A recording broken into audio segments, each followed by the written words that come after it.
Hello everyone, welcome to magnet brains. Myself Pratik Karn और मैं स्वागत करता हूं आपका अपने यूट्यूब चैनल मैग्नेट ब्रेन्स पर, जहां पर आपको मिलता है क्वालिटी कंटेंट, क्वालिटी एजुकेशन, वो भी बिल्कुल फ्री ऑफ कॉस्ट। ठीक है, क्लास 11 का बहुत शानदार chapter work energy and power, और आज हम आ गए हैं इसके एनसीईआरटी सॉल्यूशंस पार्ट 2 पे। तो सर पार्ट 1 में क्या किया था? पार्ट 1 में क्वेश्चन नंबर 1 से लेकर के क्वेश्चन नंबर 10 तक का पूरा डिटेल्ड सोल्यूशन आपको दे दिया गया था।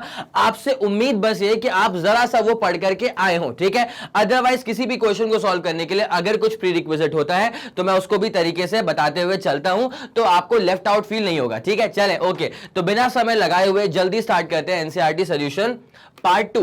ये रहा पार्ट 2 का पहला क्वेश्चन। क्वेश्चन नंबर 10 तक वहां पे हो चुका था, इसलिए यहां पे स्टार्ट हो रहा है क्वेश्चन नंबर 11 के साथ। ठीक है चलें।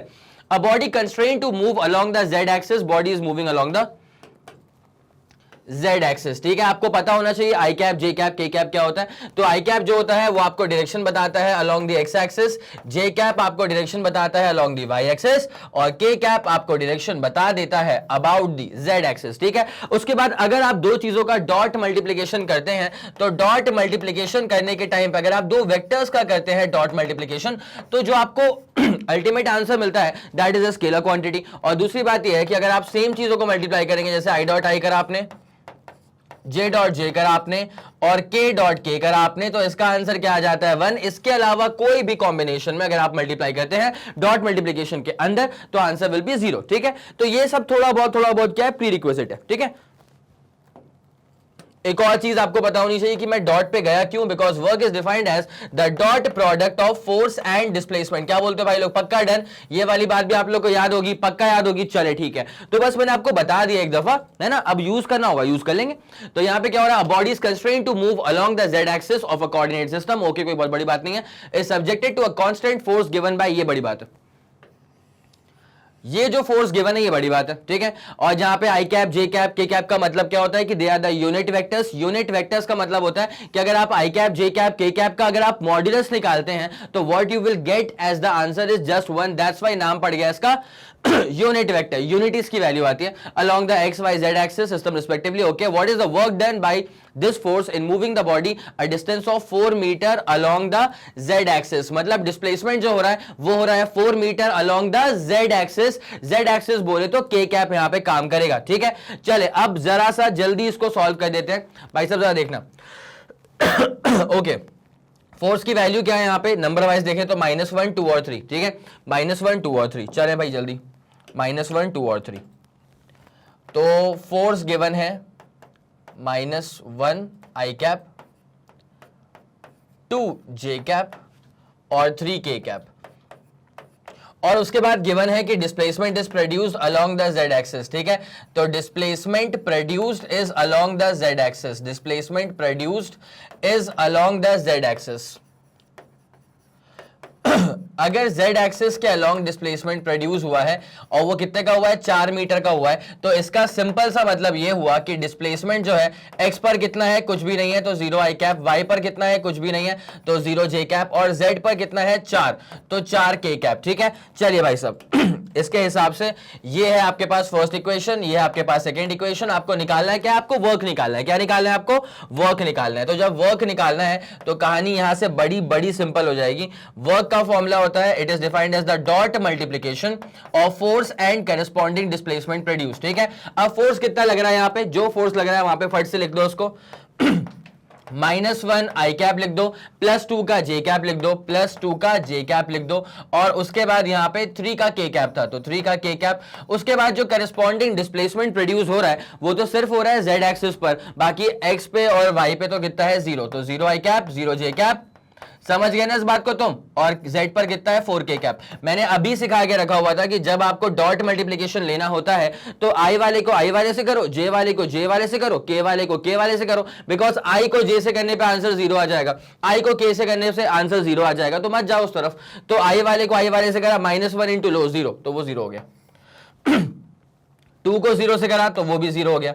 अब जरा z वाले को z वाले से करो, तो 3 को 4 से करेंगे तो कितना आ जाएगा यहाँ पे? 12, और बाकी k डॉट k, जब k डॉट k करेंगे तो आंसर इज नथिंग बट 1। ठीक है, तो यहाँ पे बस 12 और उसके बाद कुछ नहीं। ठीक है, देयरफॉर जो आपका अल्टीमेट आंसर आ जाएगा वर्क का वो आ जाएगा नथिंग बट 12 जूल्स।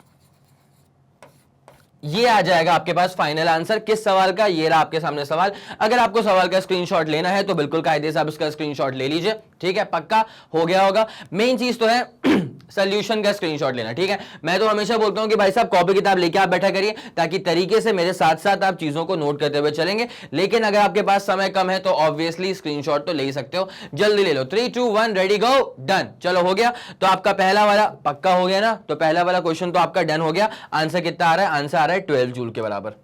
चलो अब जरा आगे बढ़ते हैं। पहला वाला क्वेश्चन तो डन हो चुका है। अब आते हैं दूसरे वाले सवाल के ऊपर। बता चुका था एनसीईआरटी का जो सोल्यूशन पार्ट 1 था, वहां पे क्वेश्चन नंबर 1 से लेकर के क्वेश्चन नंबर 10 तक मैं पूरा करवा चुका था, इसलिए यहां पे 11 से स्टार्टिंग हो रही है, ठीक है। नाउ अब जो क्वेश्चन गिवन है आपके सामने वो क्या गिवन है, जरा सवाल को देख लो अच्छे से। An electron and a proton are detected in a cosmic ray experiment. कई बार क्या होता है ना कि क्या आपको इसको पूरा जानने के लिए पूरा कॉस्मिक रे का एक्सपेरिमेंट समझना पड़ेगा क्या? नहीं, इसकी जरूरत नहीं है। कई बार फिजिक्स में क्या होता है कि सवाल जब होते हैं ना, उसमें कहानियां बहुत ज्यादा लंबी बन जाती हैं। लेकिन मैं हमेशा बोलता हूं कि किसी भी सवाल को क्रैक करने के लिए सबसे पहले गिवन समझ लो कि सवाल के अंदर क्या चीज गिवन है। उसके बाद क्या सवाल के अंदर टफ बनाने के लिए कोई कंडीशन इंप्लीमेंट करी गई है। अगर कंडीशन दे के रखी तो कंडीशन पे सबसे ज्यादा फोकस करना। और उसके बाद क्या चीज इवैल्यूएट करनी है टू फाइंड, ठीक है। ये जो स्कूल में सिखाया गया था ना बचपन में कि भाई गिवन लिख लो, वो लिटरली बहुत जरूरी होता है। बिकॉज वहां ये सब गिवन लिखने से ना आपका दिमाग सेट हो जाता है कि हाँ भाई साहब ठीक है, इस पर्टिकुलर क्वेश्चन को सॉल्व करने के लिए हमारे पास ये डेटा गिवन है, ठीक है। और सवाल जब भी टफ बनाया जाता है तो उसके अंदर एक कंडीशन दी जाती है। तो आपको सबसे ज्यादा ध्यान देना पड़ेगा कंडीशन के ऊपर, ठीक है।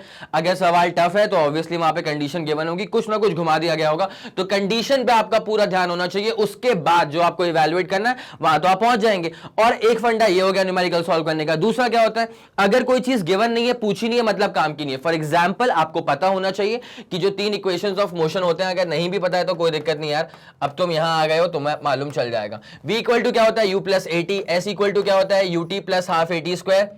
और तीसरी इक्वेशन क्या होती है, जल्दी बताओ, दिमाग में आ रहा है कुछ? हाँ सर ऐसा कुछ था। 2as equal to we square के बाद क्या आया था, याद नहीं आ रहा है। तो वी स्क्वायर के बाद क्या आता है, यू स्क्वायर माइनस के साथ, ठीक है। यहाँ पे v का मतलब होता है फाइनल वेलोसिटी, u का मतलब होता है इनिशियल वेलोसिटी, a का मतलब होता है एक्सेलरेशन, t का मतलब होता है टाइम और s का मतलब होता है डिस्प्लेसमेंट, ठीक है। ये सब बेसिक फंडे होते हैं। अगर किसी सवाल को सॉल्व करने के दौरान आपको ये बात समझ में आती है कि यार सवाल में कहीं टाइम तो गिवन ही नहीं है और टाइम पूछा भी नहीं है, इसका मतलब टाइम काम का नहीं है। अगर कोई चीज गिवन नहीं है, पूछी नहीं है, मतलब वो काम की नहीं होती है। तो अगर कभी लीनियर मोशन वाले क्वेश्चन सॉल्व करने के दौरान अगर आपके सामने सवाल ऐसा आ जाए कि टाइम गिवन नहीं है, पूछा नहीं है, मतलब टाइम काम का नहीं है, तो पहले की 2 इक्वेशंस अप्लाई मत करना, तुम कहां चले आना, तीसरी वाली इक्वेशन के ऊपर, क्योंकि यही वो इक्वेशन है जहां पे टाइम के बिना ही आपका काम हो जाएगा, ठीक है। तो ये सब कुछ बेसिक फंडे होते हैं। अब जरा आपसे बस ये उम्मीद है कि एक बार जरा आप इस सवाल को देखें अच्छे से, एक बार ट्राई करें क्या आपसे बनता है, अदरवाइज तो मैं सॉल्व करवाऊंगा ही करवाऊंगा।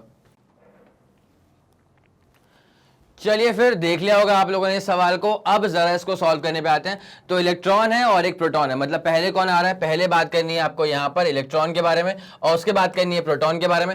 Are detected in a cosmic ray experiment the first with kinetic energy of 10 kilo electron volt, ठीक है। इसका मतलब जो काइनेटिक एनर्जी है इलेक्ट्रॉन की वो है 10 किलो इलेक्ट्रॉन वोल्ट की। एंड द सेकेंड मतलब प्रोटॉन, उसकी जो काइनेटिक एनर्जी है वो अपने पास है 100 किलो इलेक्ट्रॉन वोल्ट्स की, ठीक है।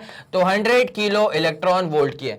Now which is faster, the electron और the proton? Obtain the ratio of their speed. क्या निकालना है आपको निकालना है रेशियो ऑफ देयर स्पीड। किसकी स्पीड, किसका रेशियो जो है वो क्या आने वाला है वो निकालना है। और गिवन डेटा कुछ अगर आपको यूज करना हुआ तो आपके सामने यहां पर मौजूद है, ठीक है।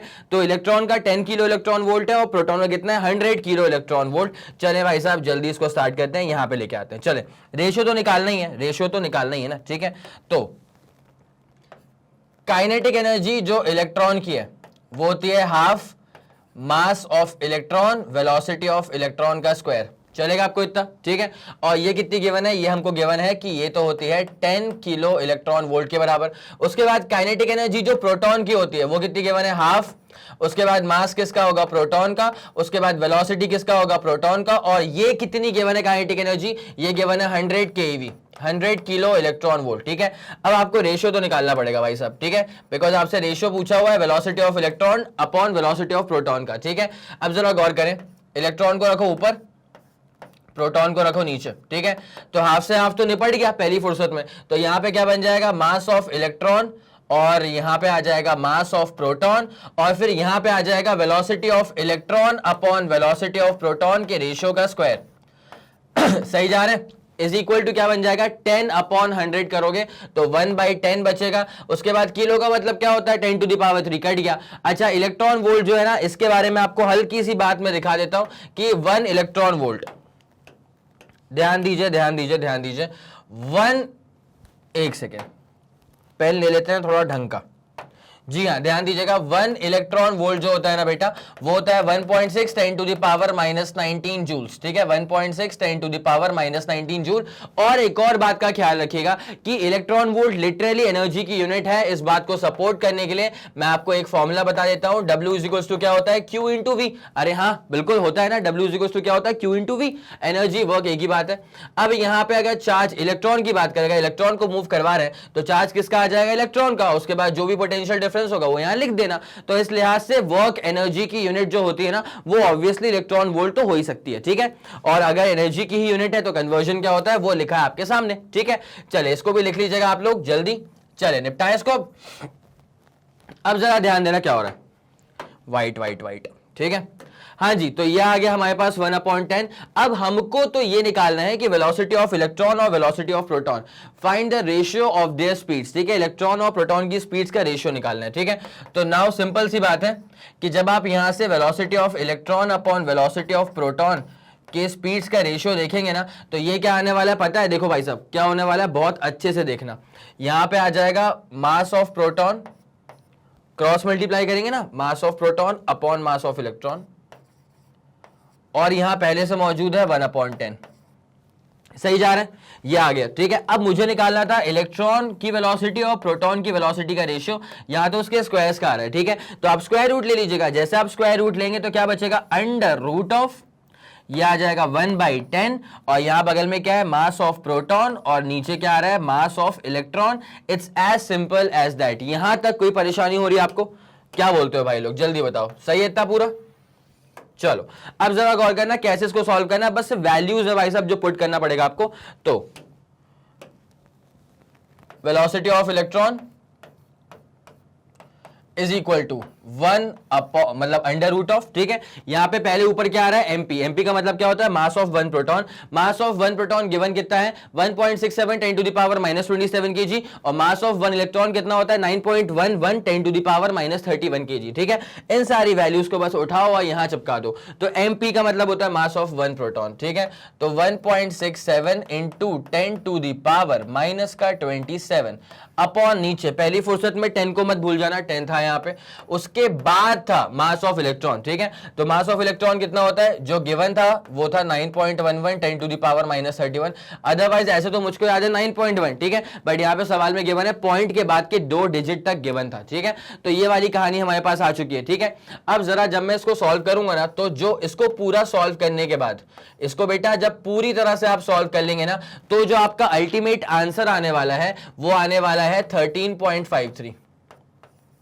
आपका फाइनल आंसर क्या आने वाला है, 13.53। यूनिट लगाने की सोचना भी मत, क्योंकि ये सेम तरह की चीजों का रेशियो है, ठीक है। अगर मीटर पर सेकंड और नीचे भी क्या है, मीटर पर सेकंड, तो कट गया ना, तो ये क्वांटिटी कैसी बच जाएगी, यूनिटलेस। तो आपका आंसर कितना आ जाएगा, जस्ट 13.53, ठीक है। तो ये आ गया रेशियो, और ऑब्वियसली आप इस रेशियो को देख करके एक बात क्लियर, पहले तो रेशियो पूछा हुआ था वो आपने बता दिया, ठीक है।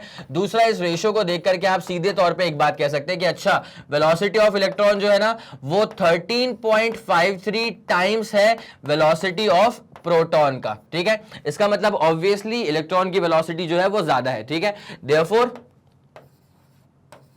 Electron has greater velocity, electron has greater velocity compare to proton, compare to proton, therefore electron has greater velocity compare to proton, it's as simple as that. ठीक है, तो आपका जो रेशियो रिक्वायर्ड था वो आ चुका है 13.53। सवाल देखना है, एक बार सवाल देख लो, स्क्रीनशॉट लेना है तो सवाल का भी स्क्रीनशॉट ले लीजिए। गिवन डेटा गिवन कंडीशंस के अकॉर्डिंग हम चले, और रेशियो पूछा हुआ था और फिर ये पूछा हुआ था कि विच इज फास्टर, द इलेक्ट्रॉन और प्रोटॉन, तो इसका आंसर है कि इलेक्ट्रॉन इज फास्टर। ठीक है, और कितने टाइम्स फास्टर है, 13.53 टाइम्स फास्टर है। ठीक है, और ये रहा इसका पूरा डिटेल्ड सॉल्यूशन। तो आई वुड सजेस्ट कि भाई साहब जल्दी से जल्दी इसको आप नोट कर लिए और उसके बाद फिर हम इसमें आगे बढ़ते हैं, जल्दी करिए।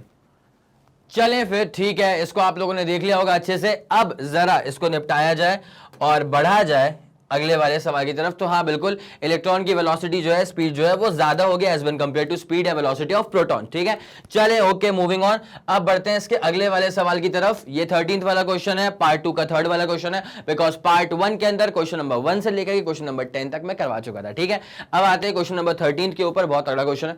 अ rain drop of radius 2 millimetre falls from a height of 500 metre above the ground. कहानी समझो, ठीक है, ग्राउंड से 500 मीटर ऊपर से टपक रहा है पानी का बूंद। ठीक है, raindrop, it falls with decreasing acceleration due to viscous resistance of the air. सही बात है, जब नीचे की तरफ आएगा तो बिकॉज ऑफ विस्कस फोर्स, ठीक है, जो एटमॉस्फेयर का विस्कस फोर्स होगा उसकी वजह से इसके ऊपर क्या आएगा, retardation, till it reaches it's terminal velocity. ठीक है, ये वाला कंटेंट आता है फ्लूइड मैकेनिक्स के अंदर। ठीक है, तो it falls with decreasing acceleration, okay, until half its original height. कहां से था, कहां से गिरा था, what was the original height, 500 metre. ठीक है, तो 250 मीटर तक जब वो आया तो इट वाज अंडर रिटार्डेशन। ठीक है, इट वाज अंडर रिटार्डेशन। उसके बाद until half its original height it attains its maximum terminal speed and moves with uniform speed thereafter। सही बात है। What is the work done by the gravitational force on the drop in the first and second half of its journey। मैं आपको ना एक बात यहीं पे क्लियर कर देता हूं कि work done by the gravitational force ना, ये बॉडी के एक्सेलरेशन वगैरह पे वैसे डिपेंड नहीं कर रहा। मतलब बॉडी अगर रिटार्डेशन में है, या बॉडी अगर मान लीजिए यूनिफॉर्म स्पीड से मूव कर रही है, दोनों ही कंडीशंस में जो work done by the gravitational force होता है वो सेम ही आता है। ठीक है, तो यहां पूछा है कि what is the work done by the gravitational force on the drop in the first and the second half, as if कुछ अलग आंसर आने वाला नहीं भाई। जो फर्स्ट हाफ में वर्क डन होगा बाय ग्रेविटेशनल फोर्स, वही सेकंड हाफ में भी वर्क डन होगा बाय द ग्रेविटेशनल फोर्स। ठीक है, ये बात क्लियर कर लो अभी से। Now what is the work done by the resistive force in the entire journey if its speed on reaching the ground is 10 metre per second. ठीक है, तो यहां पे what is the work done by the resistive force, अगर वो जो particle है, वो जो रेन ड्रॉप है, अगर वो जमीन पे टच कर रहा है with velocity of 10 metre per second तो क्या होगा। ठीक है, तो स्टेप बाय स्टेप चलते हैं। पहले एक बार सवाल को जरा ना बना लिया जाए कि क्या सवाल कहना चाह रहा है। ठीक है, चलो मूविंग ऑन, ध्यान देना अच्छे से। पानी की बूंद ना, ठीक है भाई साहब, और ग्राउंड तो होगा कहीं ना कहीं, तो ये मानते हैं ग्राउंड, ये मान लिया ग्राउंड लेवल, उसके बाद पानी की बूंद तो गिर रही है, तो ये था रेन ड्रॉप। ठीक है, this was the rain drop जो कि नीचे की तरफ गिर रहा है, ऑब्वियसली गिरने दो। ठीक है, नीचे की तरफ गिर रहा है, और जब ये जमीन पे हिट कर रहा है ना, तो सवाल के अकॉर्डिंग गिवन है ना, if it speed on reaching the ground is 10 metre per second, मतलब जब ये जमीन पे हिट कर रहा है तो हिट कर रहा है with a velocity of 10 metre per second. Okay, मान लिया अपन ने इस बात को। उसके बाद ये जो पूरी की पूरी हाइट गिवन है सवाल में, ये जो पूरी की पूरी हाइट गिवन है, ये पूरी हाइट है 500 मीटर। ठीक है, और सवाल के अकॉर्डिंग क्या है ना कि आधे रास्ते तक जब ये आया पार्टिकल, जब मान ले पार्टिकल यहां पर होगा, रेन ड्रॉप वाला, जब रेन ड्रॉप मान लो यहां पर होगा ना, तो ये आधा रास्ता तय करा गया है, मतलब that is a distance of 250 metre. ठीक है, तो 250 मीटर ये हो गया, बाकी बचा हुआ क्या होगा, 250 मीटर। लेकिन खास बात क्या है कि पहले के 250 मीटर में क्या हो रहा है कि इसको रिटार्डेशन देखने को मिल रहा है। ठीक है, पहले के 250 मीटर में इसको क्या देखने को मिल रहा है, रिटार्डेशन देखने को मिल रहा है। उसके बाद तो फिर बाकी यहाँ पे इसके बाद इसकी वेलोसिटी हो गई है कांस्टेंट, और फिर जमीन पे हिट कर रहा है with a velocity of 10 metre per second. ठीक है, इतनी बात क्लियर हो गई है। अब एक बात जरा समझना, डेंसिटी निकाल लो क्योंकि मास का काम तो आने वाला है। ठीक है, तो डेंसिटी ऑफ रेन ड्रॉप निकाल लो, क्या ये स्टैंडर्ड वैल्यू होती है। ठीक है यार, वाटर का ही ड्रॉपलेट होगा ना, ठीक है, तो इसका वैल्यू क्या होता है पता है, 10 टू द पावर 3, 1000। ठीक है, उसके बाद किलोग्राम पर मीटर क्यूब, किलोग्राम पर मीटर क्यूब क्यों आया सर, बिकॉज डेंसिटी का फॉर्मूला क्या होता है बेटा, मास अपॉन वॉल्यूम, तो मास बोले तो केजी, वॉल्यूम बोले तो अपॉन में वॉल्यूम बोले तो मीटर क्यूब। ठीक है, इतनी बात श्योर है आप लोग को। अब एक काम कर लेते हैं, हम निकाल लेते हैं कि what is the mass of this rain drop, what is the mass of this rain drop. ठीक है, तो जैसे आपको पता होगा कि डेंसिटी का फॉर्मूला होता है मास अपॉन वॉल्यूम, डेंसिटी का फॉर्मूला क्या होता है, मास अपॉन वॉल्यूम, तो मास यहां से क्या हो जाएगा, डेंसिटी इंटू वॉल्यूम, मास यहां से क्या हो जाएगा, डेंसिटी इंटू वॉल्यूम।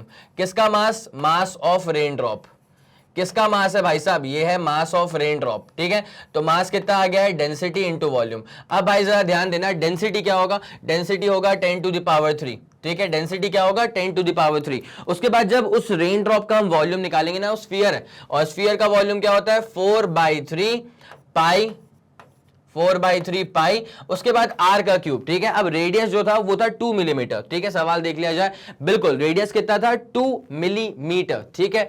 तो भाई साहब आप जानते हैं ना, देखो भाई साहब आपको देखो मास क्या हो गया, डेंसिटी इंटू वॉल्यूम, वॉल्यूम क्या होता है 4/3 पाई आर का क्यूब, ठीक है। तो रेडियस का क्यूब, अब रेडियस क्या है 2 मिली, मतलब 2 10 टू द पावर -3। अब आपको रेडियस का क्यूब करना है, तो यहां पे पावर लगा दो 3, ऑब्वियसली, ठीक है। अब जब आप इसको पूरा सॉल्व करेंगे ना, तो इसको पूरा सॉल्व करने के बाद जो आपका आंसर आने वाला है, वो आंसर आने वाला है 335 10 टू दी पावर -7 kg में, ऑब्वियसली मास है ना, ठीक है। तो आपका जो रेन ड्रॉप का जो मास है वो कितना आ जाएगा, 335 10 to the power -7 kg। It's as simple as that, हल्का सा कैलकुलेशन है, ठीक है। तो ये वाली बात आपको समझ में आ गई, ठीक है। तो ये आपने क्या निकाल लिया है, ये आपने निकाल लिया है कि what is going to be the mass of the rain drop. तो पहले एक काम करिए, पहले इत्मीनान से, अगर आप चाहें ना तो पहले एक बार इस सवाल का स्क्रीनशॉट ले लो, बिकॉज सवाल काफी लंबा है ना, ठीक है। तो एक बार इसका स्क्रीनशॉट ले लो, ठीक है। और उसके बाद जरा यहाँ पे आ जाना, ठीक है। यहां पे क्या निकाल दिया मैंने, अभी फिलहाल के लिए मैंने मास तो निकाल करके रख दिया गया है, ठीक है। तो एक बार जरा इसको देख लीजिए, फिर अपन इसमें आगे बढ़ने वाले हैं, जल्दी करिए। चलें ठीक है, फिर इतना सीन तो आप लोग क्लियर हो चुका होगा। अब जरा सवाल का पैटर्न देखा जाए, क्या था, what is the work done by the gravitational force on the rain drop in first and the second half of its journey. मैं पहले ही बोल चुका हूं कि फर्स्ट हाफ और सेकंड हाफ में अंतर क्या था, कि फर्स्ट हाफ में हो रहा है रिटार्डेशन, ठीक है, और सेकंड हाफ में क्या हो रहा है, यहां पे सेकंड हाफ में the body, the rain drop is moving with uniform velocity, ठीक है। लेकिन work done by the gravitational force दोनों ही केस में सेम होने वाला है, भले ही पार्टिकल अंडर रिटार्डेशन हो जाए या फिर मूव कर रहा हो विथ डिक्रीजिंग एक्सेलरेशन, या फिर पार्टिकल मूव कर रहा हो with constant velocity, work done by the gravitational force is same in both the cases, ठीक है। सिंस डिस्टेंस सेम है ना, 250 और 250 का डिस्टेंस है, ठीक है, फर्स्ट और सेकंड केस के अंदर, ठीक है। तो अब यहां पे निकाला था कि what is the work done by the gravitational force in the first and the second half, ठीक है। तो निकाल लेते हैं भाई साहब, work done bye gravitational force, work done by gravitational force remains the same whether the body is under retardation or moving with constant velocity. तो whether the raindrop is moving with decreasing acceleration, whether the raindrop is moving with decreasing acceleration or uniform speed, ठीक है। तो now what is the work done by the gravitational force, वो तो निकालना पड़ेगा ना, ठीक है। तो अब सीधे उसी के ऊपर आते हैं कि now work done by the gravitational force, now the work done bye gravitational force in first and second case, दोनों ही केसेस में तो बराबर ही होगा ना, ठीक है। First and second case is equal, ठीक है। तो अब जरा ध्यान देना कि कितना वर्क डन होगा, कितना वर्क डन होगा। तो भाई साहब सिंपल सी कहानी होती है, वर्क डन का मतलब ग्रेविटेशनल फोर्स ने क्या वर्क डन करा in moving a body in this first case half distance में, ठीक है, mg into H, m into G into H, ठीक है भाई। अब जरा गौर करो, बॉडी बोल रहा हूं मैं, रेन ड्रॉप का मास क्या था, तो रेन ड्रॉप का मास हम निकाल चुके हैं 335 इंटू 10 टू दी पावर क्या है -7। उसके बाद g की वैल्यू क्या होती है 9.8। उसके बाद h कितना लोगे, 500 मत लेना, ठीक है। फर्स्ट केस का निकालना है जो कि सेकंड केस के बराबर होगा, तो फर्स्ट केस में निकाल लो ना, क्या है 250 है। जब आप इसको पूरा सॉल्व करेंगे ना, तो आपको जो आंसर मिलेगा वो मिलेगा 0.082, ठीक है। वर्क डन है मतलब एनर्जी है, तो आपका आंसर क्या आ जाएगा 0.082 जूल्स के बराबर, ठीक है। तो ये है work done by the gravitational force in the first half, ठीक है। अब जरा गौर करना, सवाल में और क्या पूछा हुआ है, what is the work done by the resistive force in the entire journey if its speed on reaching the ground is 10 metre per second. So what is the work done by the resistive force, ये पूछा हुआ है, bye the resistive force पूछा हुआ है। अब एक बात पर जरा गौर करो, अगर रेजिस्टिव फोर्स काम ही नहीं करता, मान लो फॉर एग्जांपल कि अगर रेजिस्टिव फोर्स काम करता ही नहीं, तो एग्जैक्टली कितना वर्क डन होता वो निकाल लिया जाए, ठीक है। उसके बाद जब रेजिस्टिव फोर्स काम करा तो कितने वर्क से, कितने एनर्जी से गिरा पार्टिकल, वो निकाल लिया जाएगा, ठीक है। तो वो जो डिफरेंस होगा ना, वो डिफरेंस किसकी वजह से आया होगा, वो लॉस किसकी वजह से हुआ होगा, work done by the resistive force की वजह से, ठीक है। तो पहले मैं ये निकालने वाला हूं कि what will be the work done if there was no resistive force, ठीक है। तो now work done if there was no resistive force, if there was no resistive force, what is the work done if there was no resistive force, ठीक है। तो इस work done को हम बोल देंगे W1, इस वर्क डन को हम क्या बोल देंगे, W1 बोल देंगे, ठीक है। तो भाई साहब ये जो W1 होने वाला है ना, भाई आपको पता होना चाहिए mgh तो होता ही है, ठीक है। अगर रेजिस्टिव फोर्स काम नहीं कर रहा होता तो पूरा, जैसे अगर रेजिस्टिव फोर्स काम नहीं कर रहा होता तो पूरा ये जो 500 मीटर का दायरा है, इसको ट्रैवल करने में जो वर्क लग गया होता है उसको हम क्या बोलते हैं, उसको हम बोलते हैं work done if no resistive force was there in the entire process, in the entire journey, ठीक है। पूरे जर्नी की तो बात की जा रही है यहाँ पे, ठीक है। तो यहाँ पे वर्क डन क्या हो जाएगा, mg इंटू एच, कितना लेंगे पता है, 500, ठीक है। आपको जरा ये समझ में आ रहा है, पहले जब 250 पे निकाला था तो कितना आ गया, 0.082, तो जब 500 पे निकालेंगे तो जस्ट डबल आएगा ना, ठीक है। तो आप अगर चाहें तो वैल्यूज पुट कर दीजिए, मास कितना था 335 10 टू द पावर -7, उसके बाद जी कितना है 9.8, और उसके बाद जब ये हाइट कितने लेके रख लिया अपन ने 500, तो ये पहले वाले केस का तो डबल ही आने वाला है ना, तो 0.082 का डबल कितना हो जाएगा, 0.164, ठीक है। कितना हो जाएगा, 0.164 जूल्स, सही जा रहे हैं, 0.164 जूल्स, ठीक है। लेकिन अगर रेजिस्टिव फोर्स काम कर रहा होता तो क्या होता, ठीक है। तो जब रेजिस्टिव फोर्स काम करेगा तो जो पार्टिकल, जो रेन ड्रॉप है, जब वो गिरेगा ना अर्थ के सरफेस पे, तो उसका एनर्जी कम हो जाएगा, तो कितनी एनर्जी के साथ गिरा वो निकाल लिया जाए, ठीक है। तो now if resistive force is to act, now if resistive force is to act, now if resistive force is to act, then the kinetic energy with which the raindrop, the kinetic energy with which the raindrop reaches the earth's surface, with which the raindrop reaches the earth's surface, reaches the earth's surface is W2, ठीक है। क्या बोल देते हैं उसको अपन, इसको हम बोल देते हैं अब W2, ठीक है। अब जरा ध्यान दीजिएगा, ये W2 किसके बराबर आ जाएगा, ये रेजिस्टिव है ना, इसलिए इसको मैं क्या डेंजर से लिख रहा हूं, ठीक है। अब भाई साहब यहाँ पे आपको पता होना चाहिए कि जब पार्टिकल, जब रेन ड्रॉप हिट किया जमीन पे, उसकी वेलोसिटी थी 10 मीटर पर सेकेंड, ठीक है। तो क्या हो जाएगा वैसे, हाफ m इंटू वी का स्क्वायर, भाई जरा गौर करना, हाफ तो हो गया, उसके बाद मास कितना है, रेन ड्रॉप का मास कितना है 335 इंटू 10 टू द पावर -7, ठीक है। 335 10 टू द पावर -7, ये तो मास हो गया। उसके बाद वेलोसिटी का स्क्वायर कर देंगे, तो वेलोसिटी का स्क्वायर बोले तो 10 टू द पावर 2, ठीक है, बिकॉज 10 था ना वेलोसिटी। जब इसको सॉल्व करेंगे तो क्या होगा पता है, 335 का आधा करना पड़ेगा, तो 150 प्लस 17 करेंगे तो 167.5, ठीक है। तो 167.5 इंटू क्या आ रहा है, 10 टू द पावर -5 आ रहा है, इंटू क्या आ रहा है, 10 टू द पावर -5 आ रहा है। ये सही क्या ना, 300 का आधा कितना होता है 150 और 17.5 ही तो ऐड करना पड़ेगा, तो 167.5, ठीक है। 10 टू द पावर क्या हो गया -5, ये आ गया वर्क जूल्स में आ रहा है, ठीक है, ये आ रहा है जूल्स में। अब आपसे ये पूछा हुआ है भाई साहब सुनना, अगर रेजिस्टिव फोर्स काम नहीं करता तो कितना एनर्जी होती, 0.164। जब रेजिस्टिव फोर्स काम करा, जब रेजिस्टिव फोर्स काम करा तो कितनी एनर्जी हो गई अपने पास, 167, यहां हम सही कर रहे हैं ना, हाफ mv स्क्वायर, तो 167.5 10 टू द पावर -5 जूल्स की एनर्जी हो गई, ठीक है। अब जब रेजिस्टिव फोर्स निकालना है, ठीक है, मतलब जब रेजिस्टिव फोर्स के द्वारा जो वर्क डन हुआ है जब वो निकालना है, तो बस इनका डिफरेंस निकालना पड़ेगा, पक्का। तो जरा आप पहले इसको नोट कर लीजिए, फिर अपन इसमें आगे बढ़ने वाले हैं, जल्दी करें। चलें फिर, ठीक है, देख लिया आप लोगों ने इस चीज को। अब बस यही निकालना है आपको कि डिफरेंस क्या होगा, work done by the resistive force, ठीक है। तो उसके लिए बस ये करिए, now work done by the resistive force, जब आपको ये निकालना है तो पहले वो वर्क डन जिसमें कोई रेजिस्टिव फोर्स काम नहीं करा, ठीक है, और उसमें से माइनस कर दीजिए वो एनर्जी या वो वर्क या वो एनर्जी जिस एनर्जी के साथ जो रेन ड्रॉप था वो स्ट्राइक करता है ग्राउंड के सरफेस को, जो हम निकाल चुके हैं, ठीक है। तो यहां से क्या होने वाला है, W1 कितना आ रहा है मेरे भाई, 0.164 माइनस करना है यहां से कितना, W2, तो 167.5। पावर्स पे जरा खेलना पड़ेगा, 10 to the power -5, ठीक है। एक काम करो पॉइंट को 3 बार आगे लेके जाओ, तो ये हो जाएगा 164, कितने बार आगे लेके गए, 3 बार, तो 10 to the power क्या हो जाएगा, -3।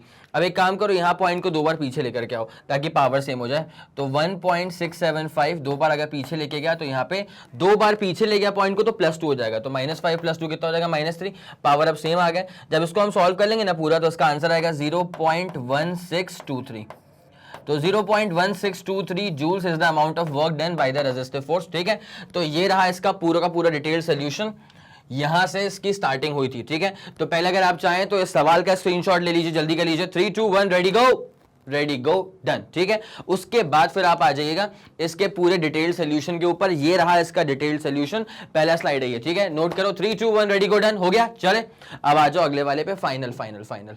ये रहा आपका फाइनल आंसर, ठीक है, पक्का। चले, क्लियर है, ये आपका पूरा का पूरा सॉल्व कर दिया गया है। अब इसको जरा निपटाया जाए और जल्दी आपको लेके चला जाए अगले वाले सवाल की तरफ बिना समय लगाए हुए। तो क्वेश्चन नंबर 13 आपका जो है वो तो बिल्कुल हो चुका है, ठीक है। अब आ रहे हैं हम क्वेश्चन नंबर 14 के ऊपर। A molecule in a gas container hits a horizontal wall with a speed of 200 metre per second at an angle of 30 degree, ठीक है, विद द नॉर्मल के साथ एंगल बनाया गया है 30 डिग्री का, समझ गए इस बात को, ठीक है। Now it rebounds with the same speed, अच्छा रिबाउंड कर गया विद द सेम स्पीड, मान गया इस बात को। Is momentum conserved in the collision, is the collision elastic और इनइलास्टिक, ठीक है। तो जो भी गिवन डेटा है उसके अकॉर्डिंग मॉलिक्यूल है, बट कहीं से कहीं तक उस मॉलिक्यूल का मास गिवन नहीं है, तो ठीक है, अगर मास गिवन नहीं है तो इसका मास लेके चलना पड़ेगा m, अगर नीड पड़ेगा तो m लेके चल देंगे, ठीक है। Hits a horizontal wall with a speed of 200 metre per second, ठीक है, एंड एंगल है यहाँ पे 30 डिग्री विद द नॉर्मल। चलो ठीक है भाई साहब, ठीक है। वॉल कैसी है, हिट्स अ हॉरिजॉन्टल वॉल, ठीक है, मतलब जमीन है क्या, ले लें उसको। देखो भाई,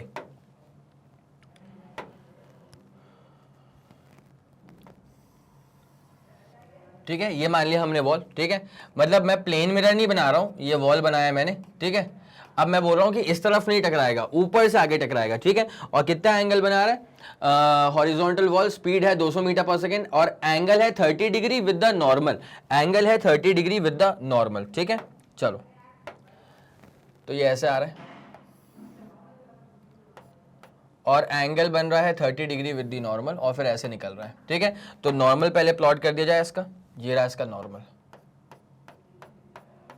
ठीक है। और ये जो एंगल है वो आ रहा है 30 डिग्री, तो आने का एंगल 30, तो जाने का एंगल भी कितना है यहाँ पे 30, प्योर रिफ्लेक्शन दिख रहा है यहाँ, तो ठीक है।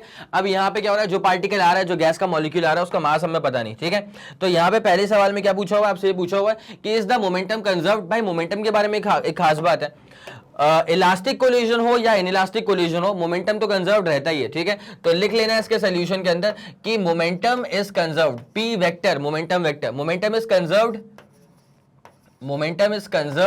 in all the types, momentum is conserved in all the types of collision, momentum is conserved in all the types of collision, किसी भी तरह का कोलिजन हो मोमेंटम इज कंजर्व्ड, ठीक है, momentum is literally conserved in all the types of collision.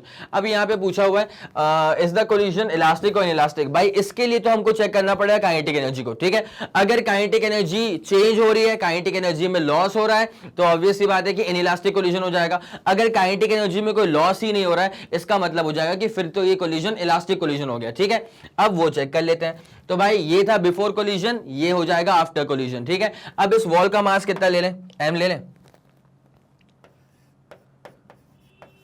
Mass of wall. Collision में 2 bodies involve है ना, ठीक है। तो कोलिजन में 2 बॉडीज इन्वॉल्व है, इसका मास बड़ा वाला m ले लेते हैं, ठीक है।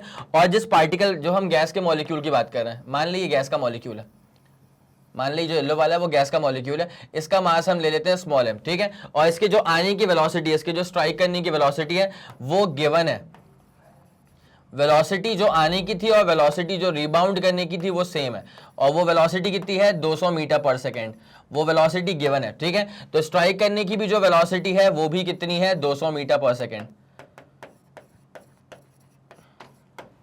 तो पहले यहां पे निकाल लिया जाए कि what is the kinetic energy before collision. क्या निकाल लेते हैं पहले, kinetic energy before collision. Kinetic energy before collision, तो भाई साहब जब काइनेटिक एनर्जी की आप बात करेंगे बिफोर कोलिजन, तो हाफ m, हाफ गैस के मॉलिक्यूल का मास और उसके बाद गैस की जो वेलोसिटी थी उसका स्क्वायर कर लीजिएगा। तो वेलोसिटी क्या थी 200 मीटर पर सेकेंड, उसका स्क्वायर करना पड़ेगा, तो ये आ जाएगा m/2। उसके बाद यहाँ पे 4 और 10 टू द पावर 4 हो जाएगा, तो ये कितना हो जाएगा 4 10 टू द पावर 4, ठीक है। जब 200 का स्क्वायर किया तो 4 10 टू द पावर 4, ठीक है। जब इसको निपटाएंगे तो क्या आ जाएगा पता है 2m 10 to the power 4 joules की एनर्जी। सही जा रहे हैं अपन, 2m 10 to the power 4 joules की एनर्जी आ जाएगी हाफ m v स्क्वायर करने पे, ठीक है। तो ये आ गया kinetic energy before collision, because ये जो वॉल है वो थोड़ी मूव कर रहा है कि उसकी निकालूं मैं काइनेटिक एनर्जी। अब निकाल लेते हैं काइनेटिक एनर्जी आफ्टर कोलिजन। अब निकाल लेते हैं काइनेटिक एनर्जी आफ्टर कोलिजन। भाई साहब ये वॉल इतना तगड़ा है, इतना भारी वॉल है कि जब गैस का मॉलिक्यूल आके टकराएगा ना तो अब वो गैस का मॉलिक्यूल रिबाउंड कर गया विद द सेम वेलोसिटी। ऐसा नहीं है कि गैस का मॉलिक्यूल टकराया वॉल पे उसके बाद वॉल इतनी हल्की है कि वॉल भी मोशन में आ गई, ऐसा कुछ नहीं हो रहा है। तो वॉल मोशन में थोड़ी ना आ रही है, तो वॉल के पास कोई वेलोसिटी नहीं है इवन आफ्टर कोलिजन, तो वॉल का जो काइनेटिक एनर्जी हो जाएगा वो हो जाएगा 0। तो half mass of wall, velocity of wall का स्क्वायर 0 का स्क्वायर, ठीक है, प्लस क्या हो जाएगा हाफ, उसके बाद गैस के मॉलिक्यूल का मास m, ठीक है। उसके बाद गैस के मॉलिक्यूल की जो रिबाउंड करने की वेलोसिटी है वो कितनी है 200 मीटर पर सेकंड, तो वेलोसिटी का स्क्वायर, ठीक है। जब इसको सॉल्व करूंगा तो ये भी क्या आ जाएगा, ये ऑब्वियसली फिर वही आ जाएगा m/2 और 4 10 टू द पावर 4। जब इसको सॉल्व करोगे तो क्या आ जाएगा 2m 10 to the power 4 joules, 2m 10 to the power 4 joules, ठीक है। इसका मतलब आपने एक बात समझी, जो काइनेटिक एनर्जी बिफोर कोलिजन है, जो काइनेटिक एनर्जी बिफोर कोलिजन है वही काइनेटिक एनर्जी आफ्टर कोलिजन भी है, ठीक है, अगर दोनों सेम है, ठीक है। इसका मतलब काइनेटिक एनर्जी में कोई भी लॉस नहीं हो रहा है। सो देयरफॉर देयर इज, एक सेकेंड, अरे ये तो बहुत ही शानदार हो गया, ध्यान दीजिएगा। Since there is no change in kinetic energy, जैसा कि हमने देख लिया है कि since there is no change in the kinetic energy, since there is no change in the kinetic energy, जो पहले थी बिफोर कोलिजन वही आ रही है after collision, therefore by kinetic energy conserved है, therefore kinetic energy is conserved. और अगर काइनेटिक एनर्जी कंजर्व्ड है, मोमेंटम तो बचपन से कंजर्व्ड था, ठीक है, हर तरह के कोलिजन में मोमेंटम कंजर्व्ड होता है, ठीक है। तो काइनेटिक एनर्जी भी कंजर्व्ड है, देयरफॉर पक्की बात है कि collision is elastic in nature, ठीक है। Kinetic energy is conserved, therefore the collision is elastic, therefore the collision is elastic in nature, therefore the collision is elastic in nature, Therefore the collision is elastic in nature, ठीक है। तो ये रहा आपके पास इसका पूरा डिटेल्ड सोल्यूशन। तो सवाल के अकॉर्डिंग क्या पूछा हुआ था कि मोमेंटम कंजर्व्ड होगा क्या, तो हाँ भैया मोमेंटम इज लिटरली कंजर्व्ड, वो तो हमने पहले से ही क्लियर कर दिया। और उसके बाद ये पूछा हुआ था कि क्या यहाँ पे जो कोलिजन है वो इलास्टिक है कि इलास्टिक है, तो हमने अभी फिगर आउट करा है कि the collision is elastic collision, ठीक है। तो यहाँ पे ये रहा इसका डिटेल्ड सोल्यूशन। तो जल्दी आप लोग इसका स्क्रीनशॉट ले लीजिए, जल्दी करेगा, 3 2 1 रेडी गो, डन हो गया। चले ओके, निपटाएं इसको, फिर क्लियर करते हैं। अब आते हैं जल्दी से इसके अगले वाले सवाल की तरफ, इसको तो अब क्लियर करते हैं, तो हो गया अपना, ठीक है। अब आ रहे हैं क्वेश्चन नंबर अगला, क्वेश्चन नंबर 15 की तरफ आते हैं, ठीक है। A pump on the ground floor of a building can pump up water to fill a tank of volume 30 metre cube in 15 minute, ठीक है। एक बार जरा इसमें एफिशिएंसी का भी फंडा यूज हो रहा है, तो एक बार जरा आप इस सवाल को देख लीजिए और ट्राई करिए क्या आपसे ये बनता है, और उसके बाद तो फिर मैं सॉल्व करवाने वाला हूं, जल्दी करिएगा। चले ठीक है, फिर इस सवाल को देख लिया होगा आप लोगों ने। अब जरा इसको तरीके से करते हैं स्टार्ट, पूरे शुरुआत से शुरुआत, ठीक है। क्या हो रहा है इसमें, a pump on the ground floor of a building can pump up water to fill a tank of volume, volume क्या है इसका 30 मीटर क्यूब, ठीक है। तो लिख लो भाई साहब इसको कि गिवन क्वेश्चन के अकॉर्डिंग जो वॉल्यूम है वो गिवन है 30 मीटर क्यूब, ठीक है, कोई दिक्कत वाली बात तो नहीं है। उसके बाद क्या चीज है, okay, volume 30 metre cube. In time कितना देकर रखा है? 15 मिनट। टाइम देकर रखा है 15 मिनट का। तो पहली बात तो ये समझो कि टाइम को आपको कन्वर्ट करना पड़ेगा सेकेंड्स में, ठीक है। तो 15 मिनट गिवन है, इसको मल्टीप्लाई कर दो 60 से, ठीक है। तो 600 और 300 मतलब 900। तो ये टाइम कितना हो जाएगा हमारे पास? 900 सेकेंड्स का समय हो जाएगा। उसके बाद और भी कुछ चीजें गिवन है क्या? If the tank is 40 metre above the ground, मतलब हाइट है यहाँ पे केवल 40 मीटर के बराबर, 40 metre above the ground, and the efficiency of the pump is 30%। आपको पता होना चाहिए जैसे एफिशिएंसी की बात की जाए, ठीक है। तो एफिशिएंसी जो होती है ना, एफिशिएंसी को ये वाला सिंबल देते हैं, ईटा कहते हैं इसको, ठीक है। और एफिशिएंसी गिवन है 30%, ठीक है। हम इसको न्यूमेरिकल्स में यूज कैसे करते हैं? 30% को तोड़ो, पर का मतलब होता है डिवाइड और सेंट का मतलब होता है सेंचुरी, मतलब 100, ठीक है। तो ईटा एफिशिएंसी की वैल्यू क्या है? 30/100 के बराबर, ठीक है, 3/10। अब उसके बाद आपसे क्या पूछा हुआ है? How much electric power is consumed by the pump, ठीक है। भाई पावर यहां पे दो तरह की होगी, देखो भाई साहब, एफिशिएंसी जो होता है ना, एफिशिएंसी हमेशा होता है आउटपुट अपॉन इनपुट। अब अगर पावर की बात की जा रही है तो power output upon power input, ठीक है। तो ये एफिशिएंसी का जनरल फॉर्मूला होता है। सवाल में गिवन है कि वो 30% के बराबर है, तो हमने उसको इक्वेट कर दिया है 30% के साथ। It's as simple as that, ठीक है। अब जरा गौर करेगा, आपसे पूछा हुआ है कि how much power is consumed पूछा है ना, इसका मतलब आपसे ये पूछा हुआ है कि input power, what is the value of pi, ठीक है। तो भाई साहब पता ही है, अगर पीआई निकालना है, अब देखो अगर पीआई निकालना है, ईटा की वैल्यू पहले से पता ही है, तो बस क्या निकाल लो? पीओ निकाल लो, मतलब आउटपुट पावर निकाल लो। क्या निकाल लो? आउटपुट पावर, ठीक है। तो आउटपुट पावर पे अगर ध्यान दिया जाए, आउटपुट पावर पे अगर ध्यान दिया जाए, मतलब पीओ पे अगर ध्यान दिया जाए, तो पावर का बेसिक फॉर्मूला क्या होता है? Work upon time. पावर का बेसिक फॉर्मूला क्या होता है? इसका बेसिक फॉर्मूला होता है वर्क अपॉन टाइम, ठीक है। अब भाई साहब वर्क कितना हुआ है यहाँ पे? mgh के बराबर। वर्क कितना हुआ है? mgh के बराबर। वही तो उसमें स्टोर होगा उसके एनर्जी के फॉर्म में, पोटेंशियल एनर्जी के फॉर्म में, जो आप वर्क करते हैं, ठीक है। तो यहां से जो आउटपुट पावर है पी नॉट, अब वो कितना आ रहा है? एम कितना है भाई? बॉडी का, सॉरी वो जो लिक्विड है उसका मास तो नहीं मालूम था। एक काम तुम कर सकते हो, डेंसिटी का फॉर्मूला क्या होता है? मास अपॉन वॉल्यूम, ठीक है। डेंसिटी का फॉर्मूला क्या होता है? Mass upon volume. तो एक काम किया जाए, पहले वहां से मास निकाल लिया जाए, ठीक है।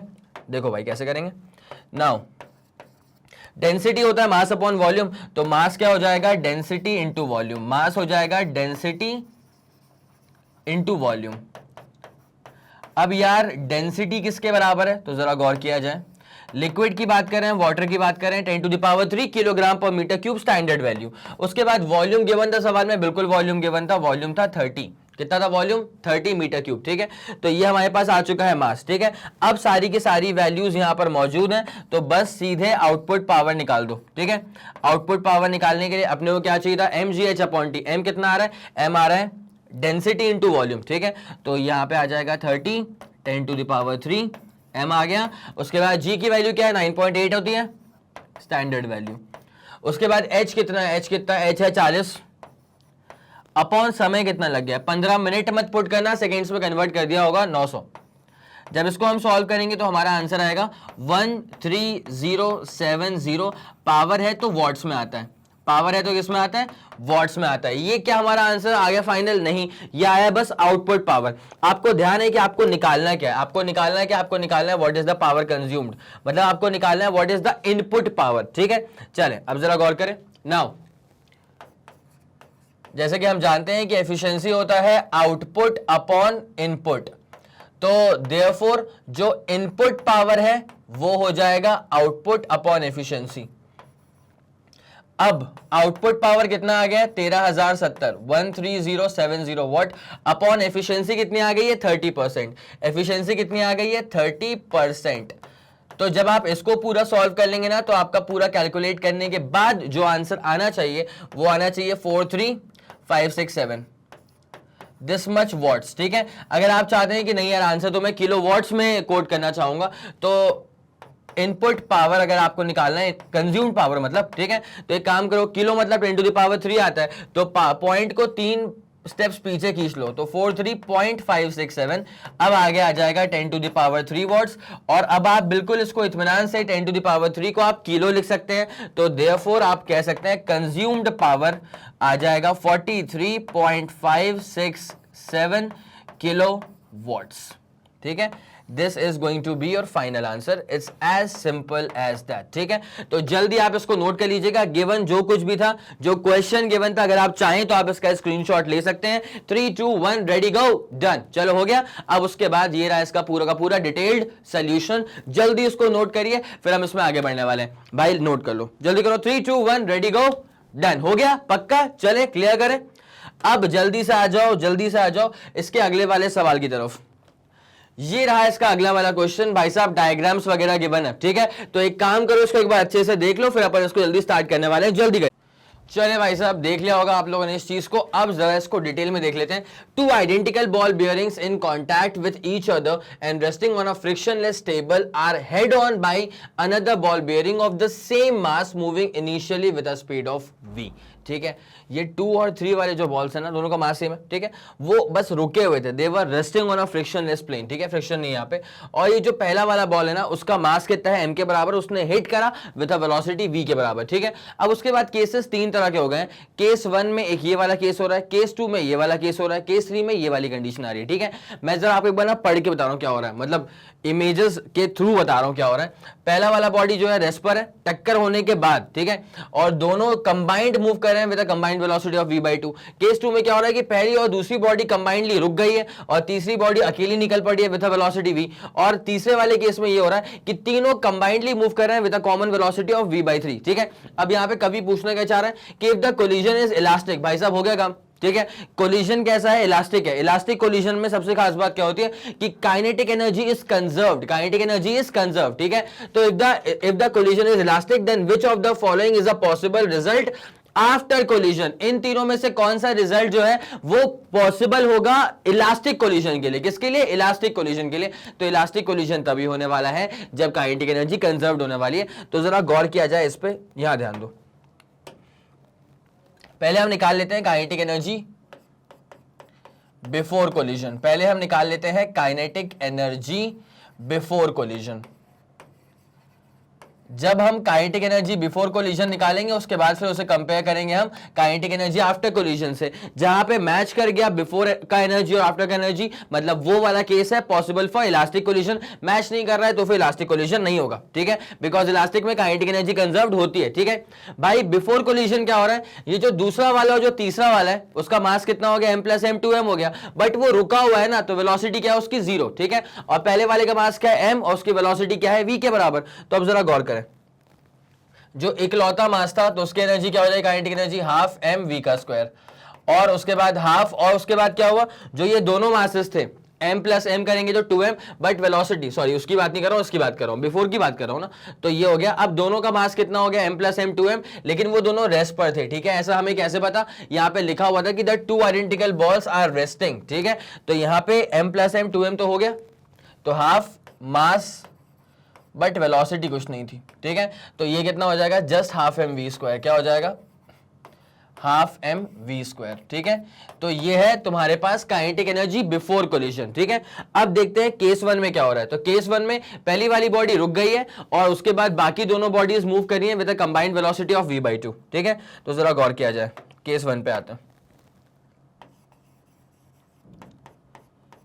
केस 1 पे ये हो रहा है, काइनेटिक एनर्जी आफ्टर कोलिजन निकाल रहे हैं ना। ठीक है, तो काइनेटिक एनर्जी आफ्टर कोलिजन निकालने में हो ये रहा है कि पहली वाली बॉडी जो है, जरा चेक करो, ये है केस 1। ठीक है, तो पहली वाली बॉडी जो है वो रुक गई है या रुकी हुई है। ठीक है, तो हाफ m इंटू वेलोसिटी कुछ नहीं है, प्लस जो बाकी जो दो बॉडीज हैं उन दोनों का मास कितना हो जाएगा, m + m 2m हो जाएगा। m + m कितना हो जाएगा, 2m, और कंबाइंड वेलोसिटी कितनी है, v/2। कंबाइंड वेलोसिटी कितनी है, v/2, तो ये हो जाएगा हाफ, उसके बाद मास कितना हो जाएगा, m + m 2m, और कंबाइंड वेलोसिटी का स्क्वायर। ठीक है, अब वेलोसिटी कितनी आ रही है, v/2, केस 1 के हिसाब से तो v/2 का स्क्वायर। जब v/2 का स्क्वायर करेंगे तो v² बाई क्या आ जाएगा, नीचे 4 आ जाएगा। ठीक है, जब इसको आप सॉल्व आउट करेंगे, 2 से 2 निपट गया, तो mv²/4 क्या आ जाएगा, mv²/4, और पहले क्या आया था, हाफ mv²। ठीक है, तो यहां पे आप समझ सकते हैं कि पहले वाले केस में क्या हो रहा है, कोलिजन से पहले की एनर्जी कितनी है, हाफ mv², कोलिजन के बाद की एनर्जी कितनी है, mv²/4, तो वो कंजर्व तो नहीं है ना। ठीक है, तो आप इसमें लिख देंगे hence here collision is inelastic because kinetic energy is not conserved. Here collision is inelastic before, यहां पर kinetic energy is not conserve. ठीक है, अब जरा आया जाए केस 2 के ऊपर, देख लेते हैं केस 2 में क्या हो रहा है। तो भाई आपको बस समझना है कि energy kinetic energy before collision कितनी है, हाफ mv²। अब आफ्टर कोलिजन क्या हो रहा है भाई, पहली और दूसरी बॉडी की कंबाइंड वेलोसिटी कितनी है, 0, वो मूव ही नहीं कर रहा है। ठीक है, तो यहां पे आ जाएगा हाफ, और m प्लस एम कितना हो गया 2m, और वेलोसिटी का स्क्वायर मतलब ये 0 का स्क्वायर। ठीक है, उसके बाद जो दूसरी वाली मतलब जो तीसरी वाली बॉडी है उसकी वेलोसिटी कितनी है, v के बराबर है। उसकी वेलोसिटी कितनी है, v के बराबर है, तो उसका मास कितना होगा m, और वेलोसिटी कितनी है, v के बराबर। तो कितना बचेगा, हाफ mv²। भाई साहब अब सुनना अच्छे से, अब सुनना अच्छे से, काइनेटिक एनर्जी बिफोर कोलिजन कितना था, हाफ mv², और केस 2 के corresponding kinetic energy after collision भी कितना आ रहा है, हाफ mv²। तो यहां पर काइनेटिक एनर्जी कंजर्व्ड आ रही है, तो इस केस में हम कह सकते हैं here kinetic energy is conserved because before collision कितना था, हाफ mv², यहां पे आफ्टर कोलिजन भी कितना आ रहा है, हाफ mv²। तो kinetic energy is conserved. So case 2, जो केस 2 की हम बात कर रहे हैं, so this case 2 corresponds to elastic collision, so this case 2 corresponds to elastic collision, so this case 2 corresponds to elastic collision, it's as simple as that। ठीक है, चले अब जरा आते हैं एक बार केस 3 भी देख लिया जाए कि शायद कहीं केस 3 भी इलास्टिक कोलिजन ही हो। ठीक है, तो एक बार बस देख लेते हैं, तब समझ में आएगा ना भाई साहब ऐसे कैसे पता। ठीक है, केस 3 देख लो भाई, केस 3 में क्या हो रहा है, अच्छा तीनों के तीनों मूव कर रहे हैं with a combined velocity of v/3, तीनों के तीनों मूव कर रहे हैं with a combined velocity of v/3, v/3 है ना, हाँ जी v/3 है। ठीक है, तो हाफ, उसके बाद मास कितना हो जाएगा, तीनों का मास कितना हो गया, m प्लस m मतलब 3m हो गया, तो हाफ मास इंटू वेलोसिटी कितना है यहाँ पे, v/3, तो वेलोसिटी का स्क्वायर करेंगे मतलब v²/9, ये कितना आ जाएगा, v²/9। ठीक है, तो ये आ जाएगा 3mv²/18। ठीक है, 2 9 से 18, जब इसको सॉल्व करेंगे तो mv²/6, और mv²/6 आ रहा है आफ्टर कोलिजन, और बिफोर कोलिजन कितना था, mv²/2। तो यहां पर भी kinetic energy is not conserved, kinetic energy is not conserved. तो ये वाला केस भी कैसा हो जाएगा, इनइलास्टिक, ये वाला केस भी कैसा हो जाएगा, इनइलास्टिक कोलिजन। लेकिन आपसे पूछा हुआ था कि कौन से वाले केस में इलास्टिक कोलिजन हो रहा है, तो इलास्टिक कोलिजन अगर हो रहा होगा तो काइनेटिक एनर्जी कंजर्व्ड होगी, और काइनेटिक एनर्जी कंजर्व्ड कहां पे आ रही है, only in case 2। Kinetic energy conserved कहां पे आ रही है, ओनली इन केस 2। सिर्फ केस 2 में ऐसा हो रहा है कि काइनेटिक एनर्जी जो है वो कंजर्व्ड आ रही है, it's as simple as that. ठीक है, तो भाई साहब ये रहा इसका पूरा डिटेल्ड सॉल्यूशन, वही पूछा हुआ था ना, if the collision is elastic which of the following figure is responsible for the result after collision if elastic collision है। तो ठीक है, तो ये जो केस 2 है ना, ये वाला होगा बिल्कुल सटीक केस। ठीक है, तो चलिए अगर आपको सवाल का मतलब स्क्रीनशॉट लेना है तो ले लो, फटाक से जल्दी करो, 3 2 1 रेडी रेडी रेडी गो डन। ठीक है, ये लिख लिया होगा आप लोगों ने, इसका भी ले लिया होगा, 3 2 1 रेडी गो डन। ठीक है, अब डिटेल सोल्यूशन चाहिए तो डिटेल सोल्यूशन आपके सामने ये रहा। ठीक है, जल्दी करो, 3 2 1 रेडी गो डन, हो गया। चले क्लियर करें इसको, अब आते हैं जल्दी से इसके अगले वाले सवाल की तरफ। ठीक है, बिना समय लगाए हुए।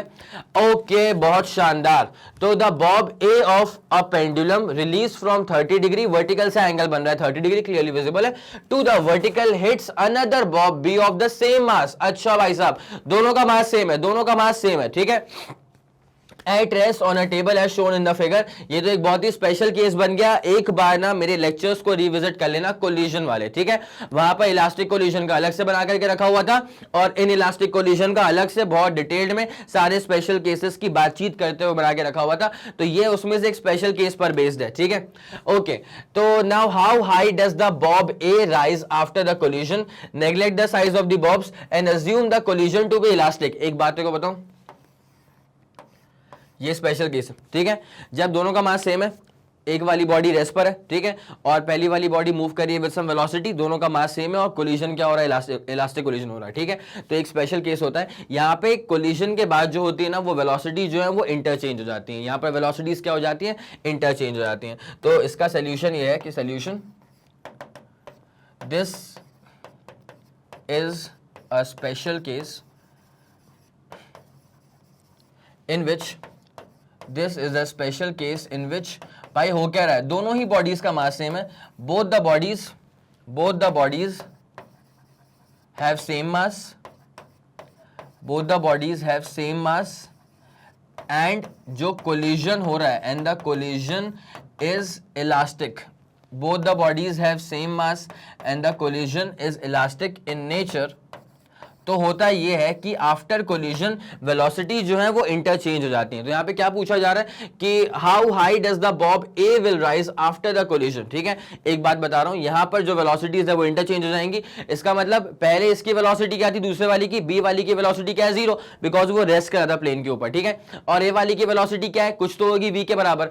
जब कोलिजन हो जाएगा ना तो अब वेलोसिटीज इंटरचेंज हो जाएंगी। जो वेलोसिटी पहले ए के पास थी अब वो बी के पास चली जाएगी, और जो वेलोसिटी बी के पास थी पहले अब वो एक ही हो जाएगी। ठीक है, तो अब ए वाला was initially moving with a velocity v, अब कोलिजन के बाद जो बी वाली बॉडी है वो मूव करना शुरू कर देगी विद अ वेलोसिटी v, और ए वाली बॉडी की जो वेलोसिटी है वो रुक जाएगी, वो बॉडी रुक जाएगी, वेलोसिटी 0 हो जाएगी, बिकॉज वेलोसिटीज यहां पर इंटरचेंज हो गई हैं। तो जो बी की वेलोसिटी थी कोलिजन से पहले वो ए की वेलोसिटी बन जाएगी कोलिजन के बाद। ठीक है, अब बी की वेलोसिटी क्या थी कोलिजन से पहले, 0, तो अब ए की वेलोसिटी क्या हो जाएगी कोलिजन के बाद, 0। ठीक है, तो सिंपल सी बात है, if the collision is elastic, ये एक स्पेशल केस होता है। तो यहां पे होता है ये, here the velocities are interchanged, here the velocities are interchanged।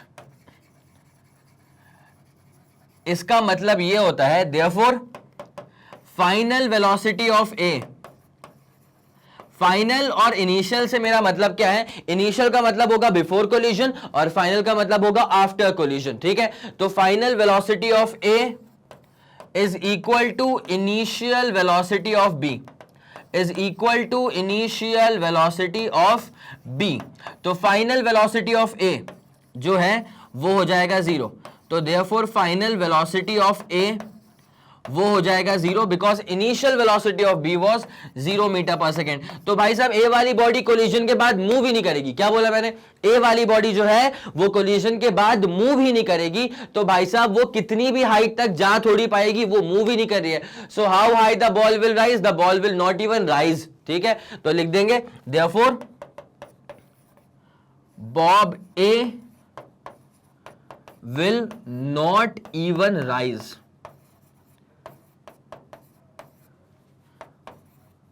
but it stops at collision।